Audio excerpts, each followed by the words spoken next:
میں آپ کو مزے کی بات بتاؤں, جب مجھے ملنے کے لیے آئے تو مجھے کہتے ہیں, ظاہر آپ کو پتا ہے جب بھی کوئی شخص میرے پاس آتا ہے نا اس طرح کا کوئی تحقیقی بندہ, تو اس سے پہلے سنی شیعہ کنفلکٹ مجھ سے ڈسکس کرتا ہے. تو میں نے کہا یہ اگر مجھ سے ڈسکس کرنا ہے تو پھر آپ کو یہاں ٹائم دینا پڑے گا. کہتے ہیں بیٹھے ہیں. تو پھر میں نے کہا میں حدیثوں کے نمبر بولتا ہوں, حدیثیں کھول کے آپ خود پڑھیں کہ جو کچھ میں بیان کر رہا ہوں آپ کی اپنی اس میں لکھا ہوا ہے کہ نہیں. اس میں کئی ایک باتیں ہوئیں, اس میں آپ کو ایک بڑی مزے کی بات بتاؤں. وہ کہنے لگے آپ علیہ السلام کہتے ہیں, یہ تو شیعہ کہتے ہیں. میں نے کہا نہیں, سنی بھی کہتے ہیں اور آپ کی ایپ میں موجود ہے. کہتے ہیں کدھر ہے؟ میں نے کہا بخاری کھولیں, بخاری شریف. کہتے ہیں کون سی حدیث؟ میں نے کہا آپ حدیث کھولیں 6318, علی اور فاطمہ کے ساتھ علیہ السلام لکھا ہے, ان دونوں پر اللہ کا سلام. اور میں نے کہا کھولیں 3748 صحیح بخاری کی, حسین علیہ السلام امام بخاری نے لکھا ہے. اچھا انہوں نے ایپ کھولی, کہتے ہیں نہیں یہ تو رضی اللہ عنہ لکھا ہوا ہے. میں نے کہا نا عربی میں پڑھیں. عربی میں پڑھا تو علیہ السلام لکھا تھا. میں نے کہا دیکھیں نا مولوی کی دو نمبری, امام بخاری نے تو حسین علیہ السلام لکھا تھا, مولوی نے علیہ السلام کا ترجمہ رضی اللہ عنہ کر دیا. کیوں؟ مولوی سنیت کے پلیٹ فارم سے کھا رہا ہے, اس نے چندہ بک اپنی لادہ رکھی ہوئی ہے. اعلیٰ علیہ السلام تو کوئی ایشو نہیں ہے, آپ ایک دوسرے کو السلام علیکم کہتے ہیں, مردوں کو السلام علیکم کہتے ہیں, قبر رسول پہ السلام علیکم کہتے ہیں, نماز میں اپنے اوپر کہتے ہیں السلام علینا. میرے اس پہ کلپ ہے علیہ السلام سنی شیعہ کا اختلاف علیہ السلام اور رضی اللہ عنہ پہ. تو حیران ہو گئے.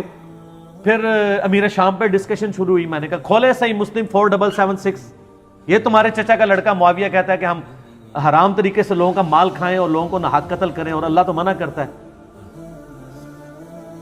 وہ تو پتہ ہے نا, پہلی دفعہ تو بندے کے کانوں سے دھواں نکلتا ہے نا. تو میں نے کہا یہ آپ کی ایپ ہی ہے نا سر, میں نے کوئی جادو تو نہیں کیا. اینڈ مجھے کہتا ہے علی بھائی مجھے بتائیں مجھے اب سنی ہونا چاہیے یا شیعہ ہونا چاہیے. جب اس لیول پہ کوئی پہنچ جائے نا تو وہ ٹائم ہوتا ہے کہ وہ پھر جھوم کے کہتا ہے کہ نہ میں وابی نہ میں بابی, میں ہوں مسلم علمی کتابی.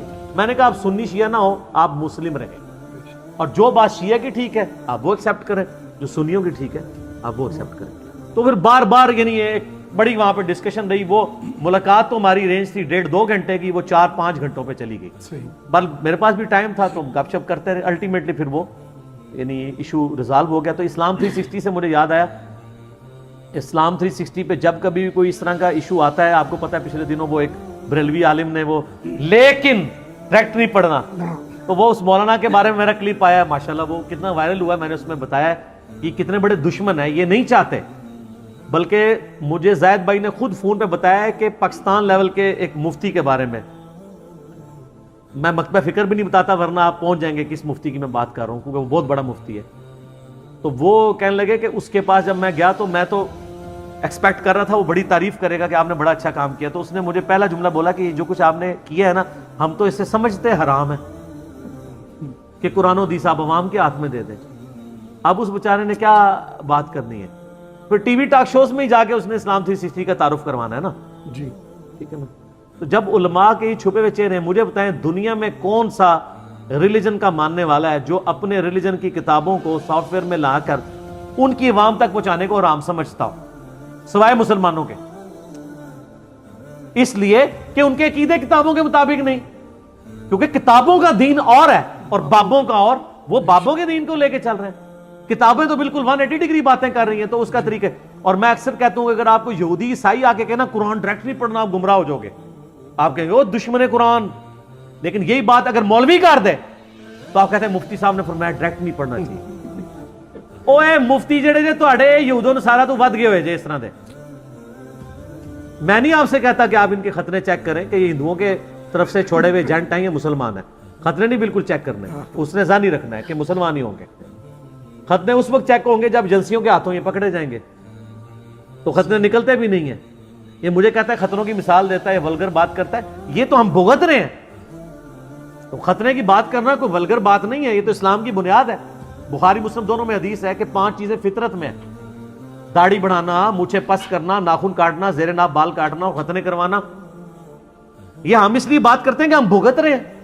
یہاں کئی مسجدوں کے پیش امام اور مفتی پکڑے گئے ہیں, 15 سال سے مفتی بن کے بیٹھے ہوئے ہیں. کل چیک کیا تو ختنے ہی نہیں ان کے, وہ را کے ایجنٹ تھے انڈیا کے, کوئی اسرائیل کے ایجنٹ ہے. پوچھیں ذرا آپ ایجنسیز کے لوگوں سے. تو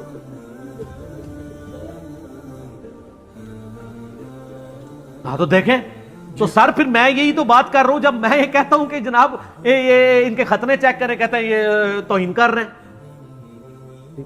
ویسے اب اگر سمجھدار ہوئے تو آندہ یہ کوئی ایجنٹ جو ہے نا ختنے کرا کے بھیجا کریں گے، ٹھیک ہے، اور اس میں ویسے اگر لیٹ عمر میں ختنہ ہوا وہ بھی پتہ چل جاتا ہے، اس کے لیے آپ کو کوئی بچپن سے ختنے والا ڈھونڈنا پڑے گا، وہ اگر آپ بھیجیں گے نا تو وہ نہیں پکڑا جائے گا، ٹھیک ہے۔ یہ میں علمی بات ایک کر دی میڈیکل کے پوائنٹ آف ویو، جزاک اللہ۔ ٹھیک ہے۔